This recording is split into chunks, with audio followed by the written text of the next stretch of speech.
So let's jump straight into it. Question one is for track one on the album, which is obviously more of an interlude and introduction to the album. It's called The Forbidden Fruits of Eden. I wanted to kind of tie it with the name of the album, The Gods We Can Touch. Like, what inspired this to be the name of the album, and the overriding kind of religious theme for both of the titles? Did the theme come from a song, or did the songs come from the theme? With me, often the album titles comes first, because when I know what I'm gonna name, like the whole next chapter of my life, it's very easy for me to get inspired to make music then, and to make an album from that seed of inspiration. So every time the theme and the title always comes first, and I find myself constantly overwhelmed and underwhelmed and surprised by humankind and by the world. And in some periods of my life, I see the world in its glory and beauty, and sometimes I find it hard to see. I started just reading about religion, I guess, and the history of humankind, and, you know, the way we have tried to connect to something pure and beautiful, and why are we failing again and again each other and ourselves and Mother Earth, and, you know, all of these things. And that's why I came up with all these religious stuff, because I just had an interest for it. In 2019 I started reading about it, and I just resonated with Greek mythology, because I love that they celebrated already back then a lot of the things people put shame upon in modern religions that we practice today, which I find very sad and surprising, that we can kind of lose our progress. That's a really great insight, and I'm sure we're going to touch on many of these themes throughout the chat. But yes, so Everything Matters, I just think it's so beautifully poetic, and it's tragic and loving at the same time. That really comes through. And I love how you previously mentioned, like, it's partly influenced by those small miracles in the world that are just as big and matter as much as the big ones.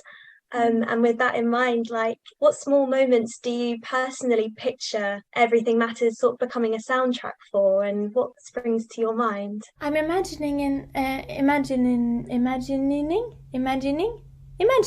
yes. Just this human being going through life alone, and the one thing that truly is constant is all of these beautiful, super small and super important things, like feeling like this morning when I finally stepped out of the airport, and I took off my mask, and I could just feel the sun on my skin. And in Norway it's very dark now, we don't have a lot of sun in the winter, so landing here and feeling the sun on my face became a really big moment of joy.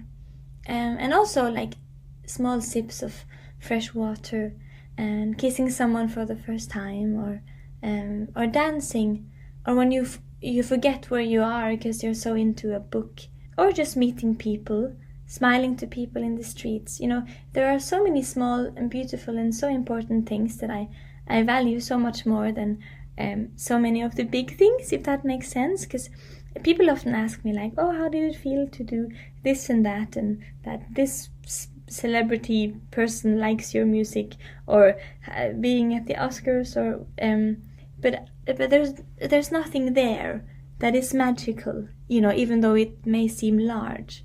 So I spend a lot of time every day to let my happiness in my soul blossom because of these small things. And it's just normal small things like that we have a different sunset and sunrise every day. It looks different all the time. It's like this beautiful piece of art Mother Earth paints for us. And I don't know, and good wine and cheese. I had good bread yesterday that had like a crusty crust, and it was soft in the middle and a bit warm. So when I put the butter on, it melted, and it was just, the most amazing thing.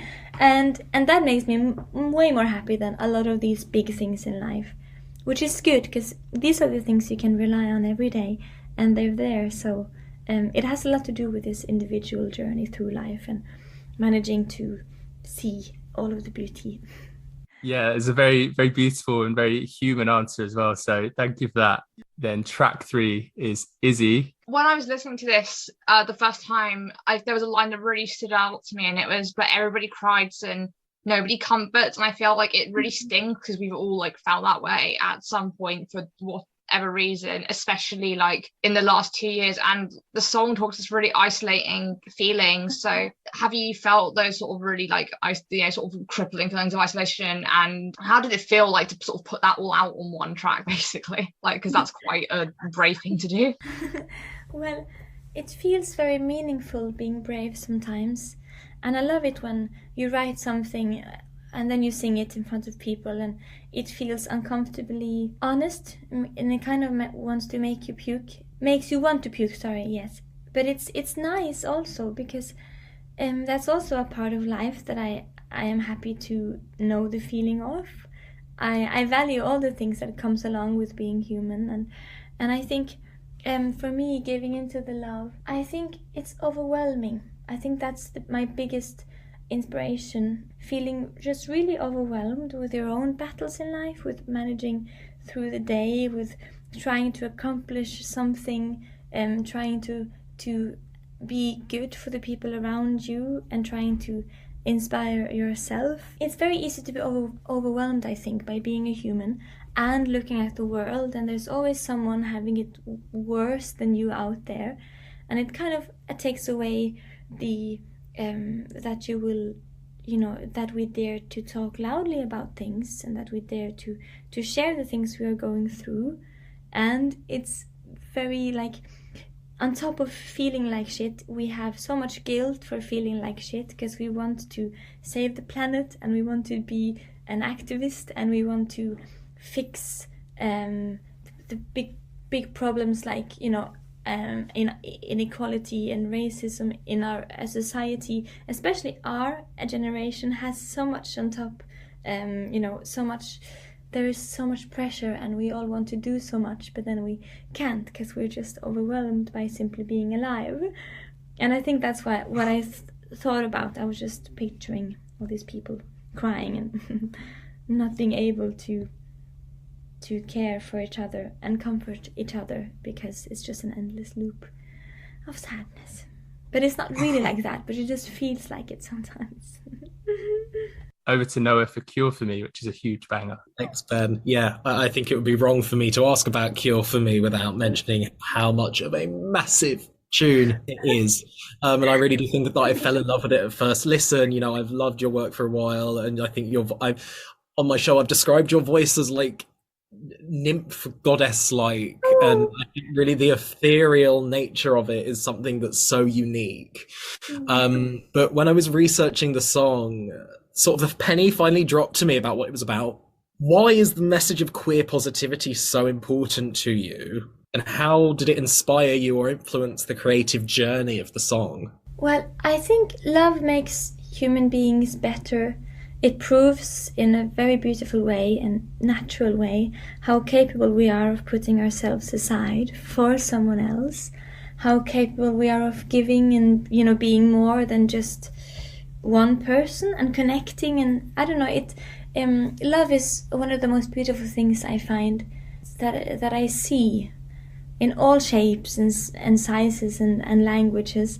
You see it, and it's just, I don't know, it's one of the few things that constantly remind me of how beautiful our species is. To me, it just makes sense to sing about it and to offer my support and to offer music that can be a reminder to celebrate who you are, no matter what, land you come from, or how the politics and how the rules is in your a specific area. Because I have a lot of fans from around the world, and in many of those countries they aren't allowed to love who they want to love or be who they want to be.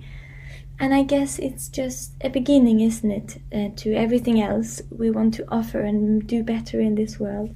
It makes sense sometimes for me to just clean my mind and at least start with love, because if we can just at least make it possible for all people to at least meet hatred with just love again, and with celebrating and try the best we can to just brush it off our shoulders, then that's a start at least in something good, in a good process. So it is very important for me, and I think it will be a very important thing for me to sing about and write about my whole life, because maybe it will take a lifetime until the whole world is on the same page with seeing that everyone is equal and everyone should be who they want to be, obviously.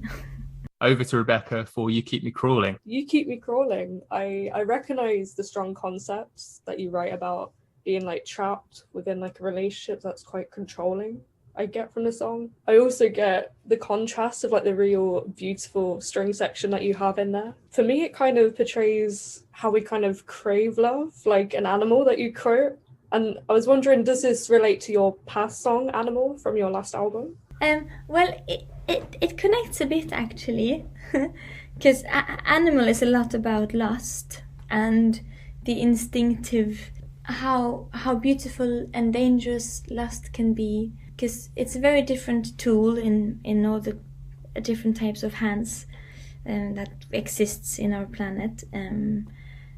So it's definitely connected. Yes, very clever of you, I guess. But it's just because I like connecting all my songs, because all of my albums are connected. They feel like different steps in one journey that I'm myself going through, and some of you may go through with me through our life, and it's just it's like a whole cohesive journey. But yes, You Keep Me Crawling is a lot about being in a controlling relationship. It can either be a person or a family or a religion or the country you live in or yourself or just social media. Like it can be a lot, and I find these abusive relationship, or I see them a lot around me in this world. So yeah, it was a very easy song to write, because you see it so much. This line between wanting and loving and being abused without knowing it even. And it's very sad. Yeah, I think that's a very important answer to an important question. So thank you for that. And back to Noah now for question 6. Track 6, Exist for Love. I feel so honoured to be able to ask the question about Exist for Love, because the first time I heard it, I remember it was, 1 minute past midnight when the song came out, and I just burst into tears. It's such a beautiful song, and it came out in such a difficult time for me and for the world. That you've mentioned that when you began writing it and the start of the creative process for Exist for Love in 2017, how did sort of the changes that the world went through from 2017 till it was released in 2020 impact or change how the song, what it meant to you, to what it meant to people, before it was released eventually? And I think it was May 2020. Yes, it was. Well, I write a lot of songs that I love. I write a lot of songs that have a clear purpose, that I see their place in this earth, and I see their place in the album, because I'm always making an album. That's what I do with all of my time. And most of the songs I write is very like, okay, this is for this album, or now I've written a song that is for album number 6.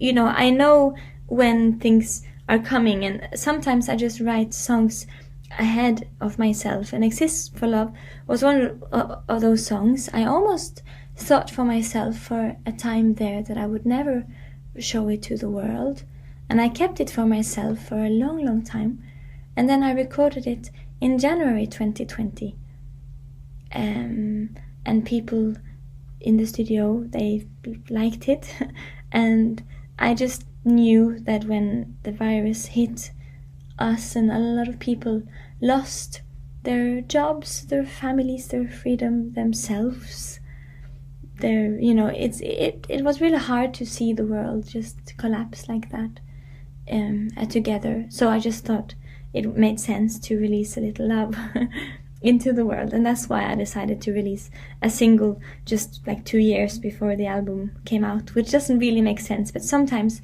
you have to just listen to the world.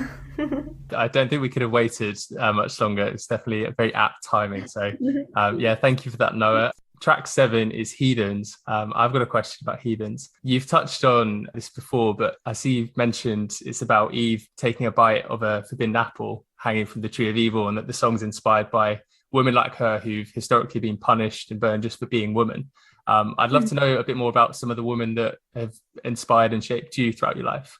My biggest inspiration, or the woman who inspires me the most, she doesn't really have a name, because she is not one woman, but she's all the mothers, all the victims of abuse, and she belongs to a lot of the indigenous and old cultures you see around the world. There's no one I admire and find more inspiration from than a lot of the indigenous cultures around the world, because they alone even protect like 86% of the forests, and they are 5% of the population of the earth. Still, we can thank them for that we even have an earth. With Heathens, I thought a lot about especially these mothers, these women who have stood up against this huge wall of power and force, and found something even bigger and even more forceful and powerful within themselves. And we can thank them for a lot of change that we have today. And I find it hilarious that humankind was banned from heaven and eternal life and the Garden of Eden, and everything good was because a woman took a bite of that apple.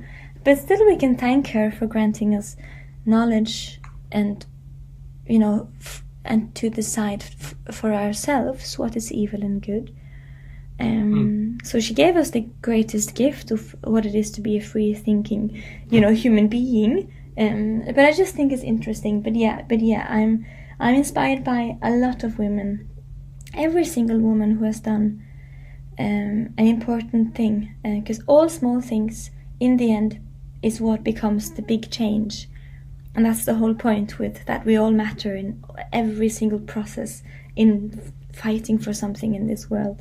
Definitely, no, that's a great answer, and it's not as easy as just pinpointing it down to one person. So yeah, thank you for that.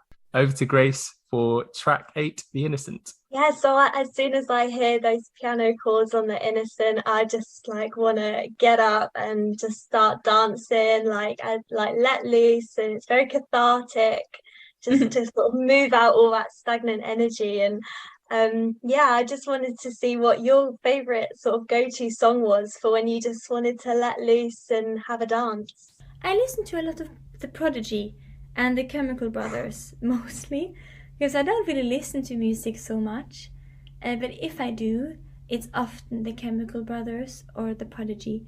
I listen to Smack My Bitch Up every time I take the tube in London, because I find it so stressful, and that's the only song that is more overwhelming than the tube, so it kind of cancels out and it makes me get a bit of perspective. So yeah, I love that. That's awesome, thank you. That is, the best answer I think I've ever heard to any question ever. So track 9, over to Izzy, Exhale, Inhale.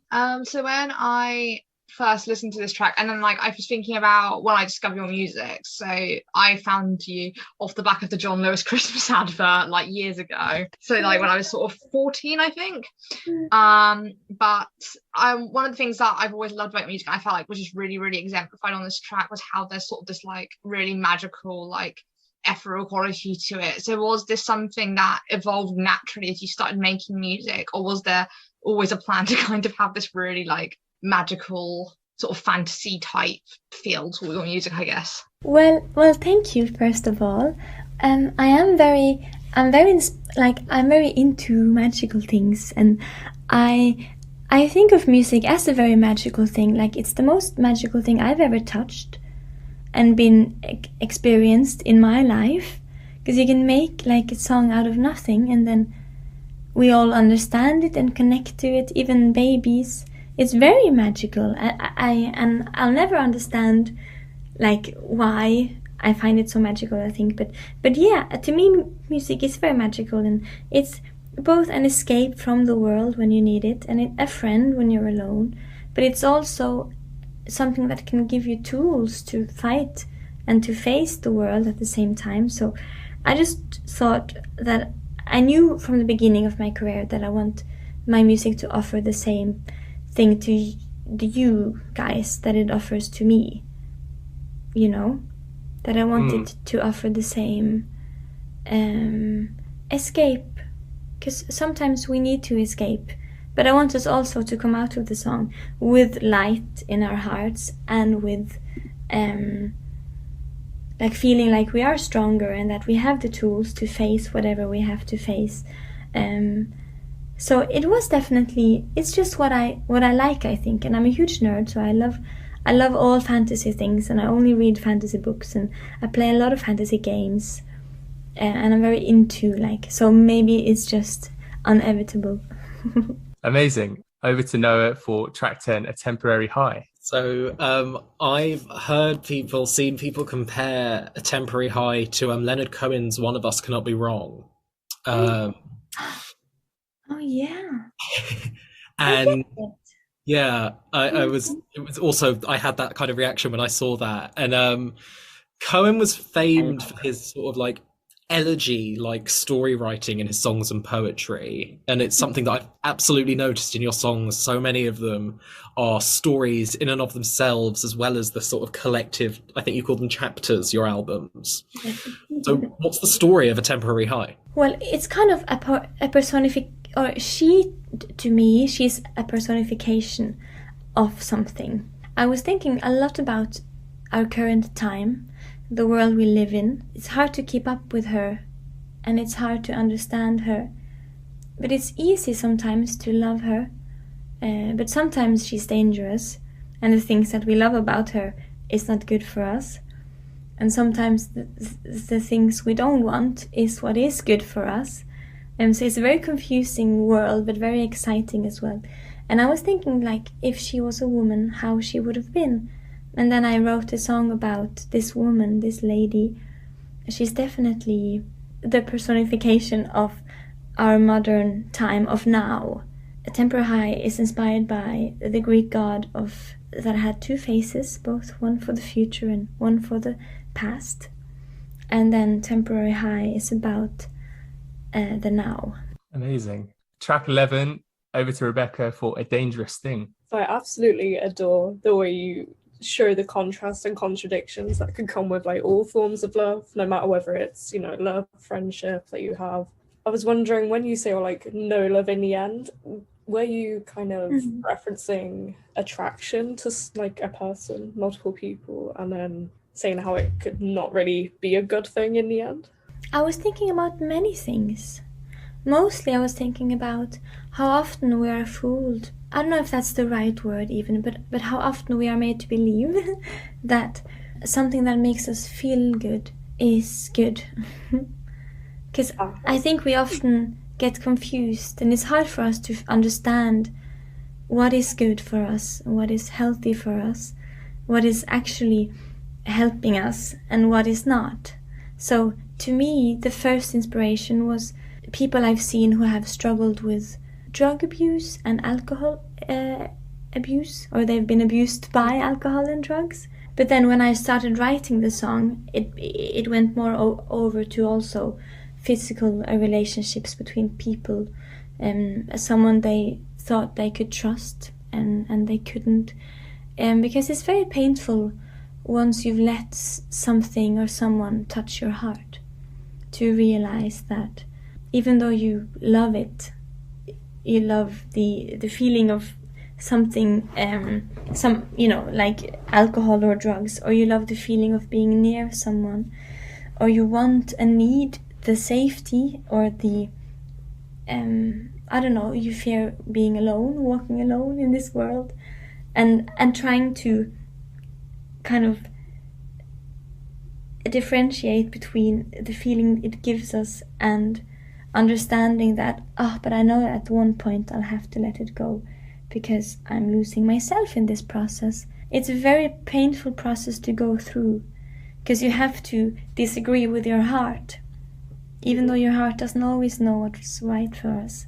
But it's a very painful battle, I think, for people to have to disagree with their own heart, because that's a heavy thing. Yeah, amazing. Yeah, a lovely answers as always. Thank you. Track 12, over to Grace for Artemis. Yeah, so choosing such like a feminine, divine goddess like Artemis for a song subject is truly wonderful. I absolutely love it.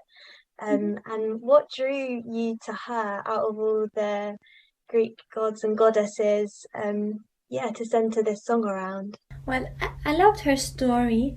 She was a goddess that I didn't really have because they're all really connected. Like all the gods and goddesses sleep with each other and have babies, and they're all like relatives.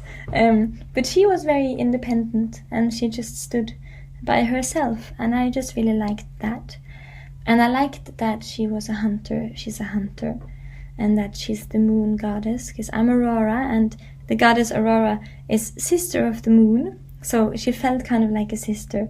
And I also kind of dedicated Artemis, this song, to my sisters as well, because they're both remarkably strong women.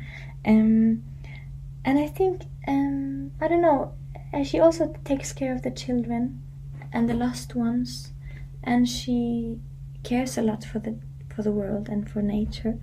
So there was a lot of things with her that just drew me to her, and I thought she was a good goddess to give a song to, and through her to my sisters, and then also to everyone obviously in this world.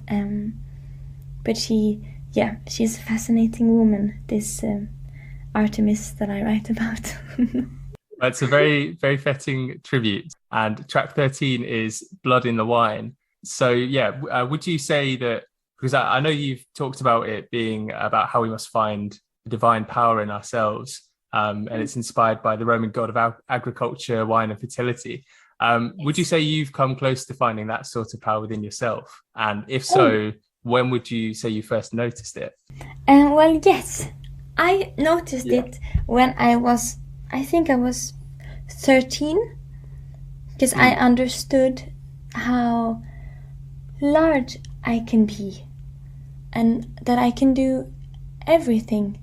I just understood that the world is really large and there's always a home and a place for me out there, if not here. I don't know how to explain the feeling, but it felt like an epiphany, and I remember it very well, how it felt to me. And that I had, the power to walk away from what brought me pain, the power to fix and deal with the parts of me I thought were broken, but they're not broken.